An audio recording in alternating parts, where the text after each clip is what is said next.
Hi, Dean Crab from C2 Solutions here. Video now in business is massive, and a common tool is the teleprompter. They can be quite expensive, but we made our own for $20. It's really cheap and it takes about 10 minutes. So today we're going to show you how we made this do-it-yourself teleprompter.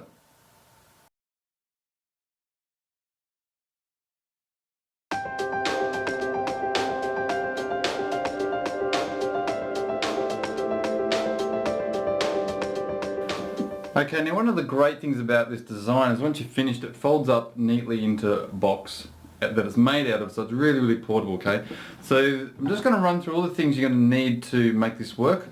One is a box like this. It's 10 by 13 inches, okay, or 26 centimeters by 33 centimeters, and it's only $5. Okay, I got that from the local kind of $2 shop, because you're going to need one of those. You're also going to need a picture frame. This is an 8 by 10 frame, okay. So something like that, and you just get rid of the back. Again, black. Now the reason for the black is it stops a lot of the reflection. Okay, so to make the words really clear, you need a nice black box and frame. You're going to need some string. Okay, some string. Nice and simple. Some scissors to cut the string. You're going to also need some picture hooks. So really simple ones. I've got these little ones here, if you can see those. Okay, they're just a couple of dollars, or you can use something else, but that's just what I used. You're going to need a cup, which is about the same diameter as your camera lens, okay, because you've got to cut through the back of the box so your camera can go through. So just something as snugly over the camera lens as you can, so you'll score around that and cut with that. Also you'll need a knife to cut the hole. You're going to need a skewer to skewer through the corners of the box where you feed the string through. A ruler if you want to be precise, okay, but I did mine by sight. And the last thing, it solves one of the biggest problems. I've watched a lot of the DIY videos on creating teleprompters, and one of the biggest things is once they made it, how do you get it to suspend in front of the camera? So I came up with a really unique way of doing that, and that's using a clamp. But you use the tripod stand of the camera you're using. You don't need another tripod stand, so it saves a whole nother mounting problem there. So all you need is a clamp like that. Okay, you can kind of get a cheap one. Alternatively, you could probably cut something with wood that fits onto the frame. But I'll show you that as we go. So let's get started. Okay, so all you need to do is get the box and flip it over, and you grab your cup. Okay, and if you want to measure the height of your camera lens so that when you put the clamp on, you can fit it along the bottom here. Okay, to make sure, so that might be up and down. For mine I found about the center, so you just need to put it in there, find the rough center. You can measure it if you want to be precise, but then just score around the edge so you can see where it is. Once you've scored around the edge, okay, you cut it out.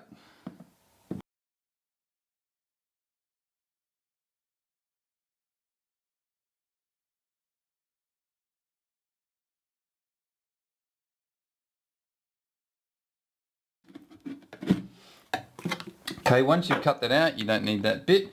Now I also had a camera, a microphone. I'm going to put this down here. I had a microphone which I have mounted on the top. Now once I put the box in front, the microphone sits behind, so I cut a little notch in the top here just for the microphone. Doesn't have to be precise, it's just wide enough for the microphone to go on to. Okay, just like that. Okay, and then we grab the base, and this is going to sit like that in there in the middle. So we need to, through the top corners here, up here and up here, is skewer through a hole. Okay, so we'll just move that out and we'll do that. It's not hard, just turn around and skewer through a hole there, and another one there. Okay, just make it a little bit bigger so you can fit things through. And the other one you're going to need is, if you put that down, you're going to need a hole through about here based on the length of the iPad. Okay, so if you grab your iPad, you'll see the iPad will sit in there, and you want it just a little bit further past, like about there. Okay, so you're just going to skewer a hole through the edge. Okay, make that nice and big. And another one there. And essentially it works like a suspension bridge. Okay, the way when I did this I realised if I just suspended things, the natural weight and gravity would keep it in place. Okay, so now that I got that like that, I just need some string. So I'll just take the iPad out of the way, cut 2 lengths of string.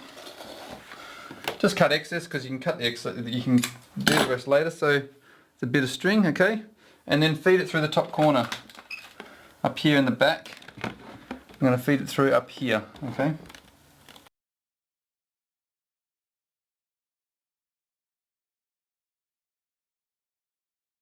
Okay, feed it through, and then you got to feed it through down this bottom hole down here that you put in the front, okay? So I'll just cut the tip off again.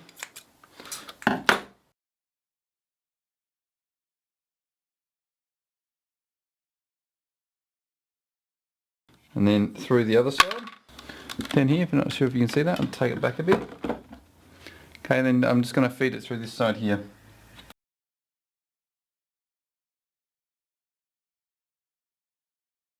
Okay, and then lastly back up through the top corner here.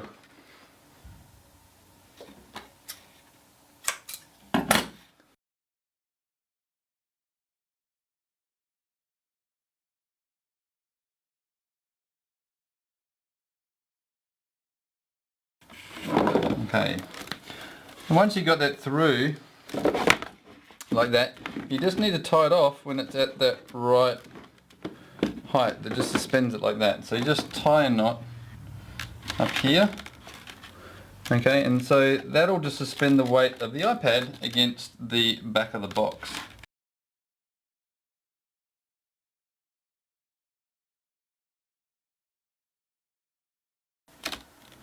Okay, so now that's tied off. Okay, you see that's already starting to suspend off there like that. Okay, now you need to get another piece of string, and we're going to use it for the frame. So if you get the frame's going to sit in the back corner there like that, okay? Just in the back, in the back corner there like that, and upwards. So we need something coming from this back corner back up here. Okay, I'll just take that back. This back corner pulling down and suspending the frame like that, okay? So we're just going to feed another piece of string through to do that job. So grab another piece of string.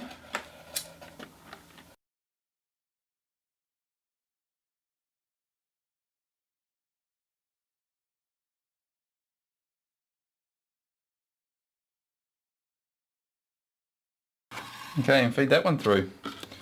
Okay, now once we've got that, we just need our 2 picture hooks.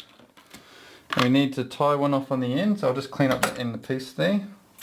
Okay, so tie one of those onto the end of that.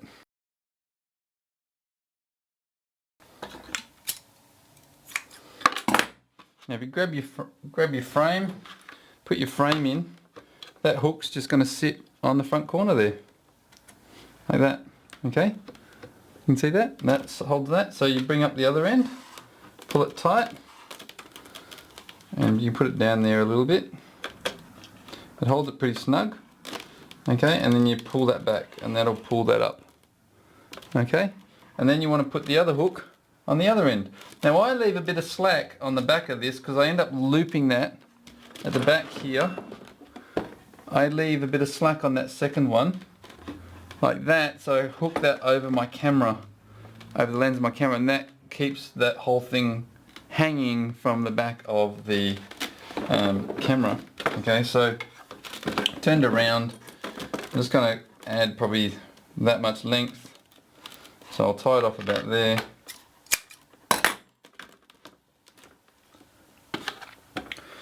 You can always adjust it once you've done it, or repiece through another piece of string.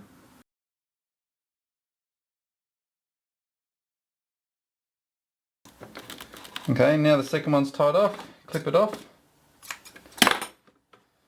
and you just hook that down onto the frame like that. Okay, so now your iPad that's hanging from there, and when you pull this one and put it over your camera, it pulls that back. Okay, so you get your iPad, sit in the front, you get your Q app, like that, okay.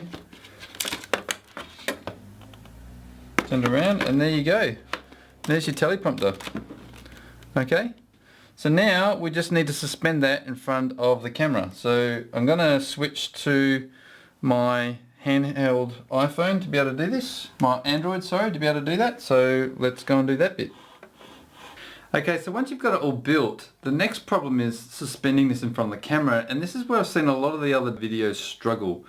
Now I came up with a really elegant solution to this, okay? So usually what they do is they try to mount this on another tripod in front of the camera, okay, and what they've made has a really weird weight distribution, so they're trying to manage the weight problems of it.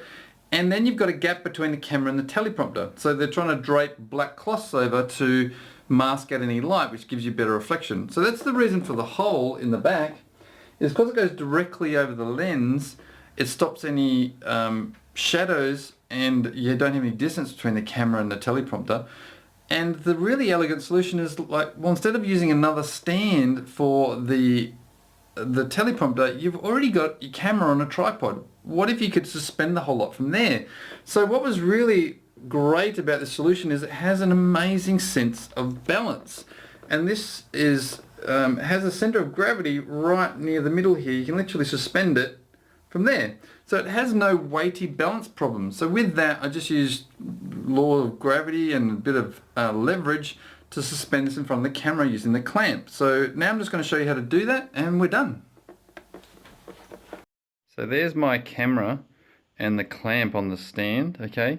So all I'm going to do is lift up the teleprompter now, okay, and you feed that through the hole. I'm doing this with one hand, so it's pretty simple, okay, and the extra bit of string that I left for the frame, you pull that down over the top of your camera, and that just kind of makes it a little bit more secure, holds it in place, and that pulls the frame up, okay, and so there's your teleprompter working nicely. You can't see the text there because the lighting's directly on it, but when you set that up and stand in front of it, you get really, really great clear text.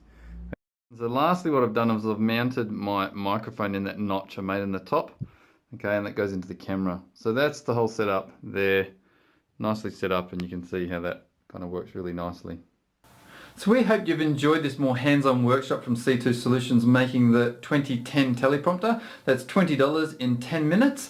Okay, if you'd like more videos like this, then please subscribe. You'll find it on our website or below. Be sure to give it a bit of a like to give the video a bit of a boost, and share it with your friends and colleagues. Look forward to seeing you next time.